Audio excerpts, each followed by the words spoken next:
गुरुजी भगवान से कुछ मांगना नहीं चाहिए।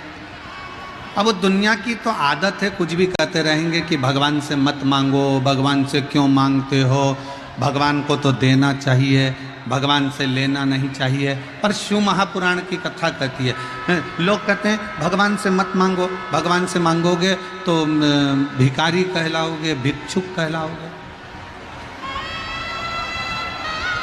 एक बात मेरी बिहार की जीजियों से पूछूं, उत्तर दीजिएगा। और मेरे बिहार के जीजा, मेरे बिहार के बेटा बेटी सब उत्तर देना। मम्मी पापा से, अपने घर के माता पिता से बेटा बेटी कुछ मांगते हैं तो भिखारी कहलाते हैं क्या? जम के बोलो जरा। बहन भाई से कुछ मांगे और भाई बहन से कुछ मांगे तो क्या भिखारी कहलाएगा? जम के बोलो। नहीं। पति पत्नी से कुछ मांगे, पत्नी पति से कुछ मांगे तो क्या भिखारी कहलाएगा? नहीं। जैसे पति पत्नी एक दूसरे से कुछ मांग रहे हैं तो वो भिखारी नहीं कहलाते, बहन भाई एक दूसरे से कुछ मांग रहे हैं तो भिखारी नहीं कहलाते, बच्चा अपने माता पिता से कुछ मांगता है तो भिखारी नहीं कहलाता। उसी तरह हम जब महादेव से मांगते हैं तो भिखारी नहीं कहलाते, हम उसके पुत्र कहलाते।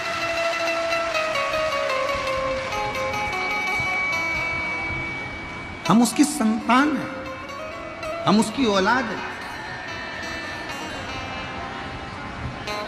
और शंभु शरणे पड़ी मांगू घड़ी रे घड़ी, दुख का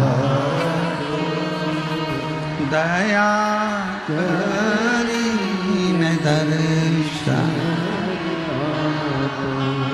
ओ शंभु शरणे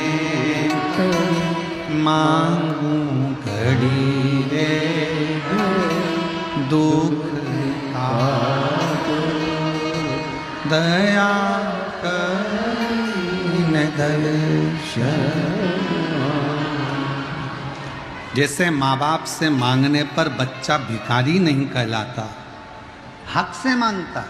ये मेरे मम्मी है, ये मेरे पापा है, ये मेरे पिताजी हैं, ये मेरी माँ है, हक से मांगता, हक से। उसी तरह भगवान से मांगने में, आप अगर भगवान शंकर के पुत्र बन गए, आप अगर भगवान शंकर की पुत्री बन गए, आपने दिल से शिव जी को अपना पिता मान लिया, भगवान शंकर को अपना पिता मानकर, पापा मानकर, माँ जगतजननी दुर्गा को, भवानी को अपनी माँ मानकर, मैया मानकर अगर आप प्यार करते हो, शिव से प्रेम करते हो, शंकर से हृदय से स्नेह करते हो, तो ये निश्चित है तुम्हारे दुख को देखकर देवाधिदेव महादेव भी दुखी हो जाए।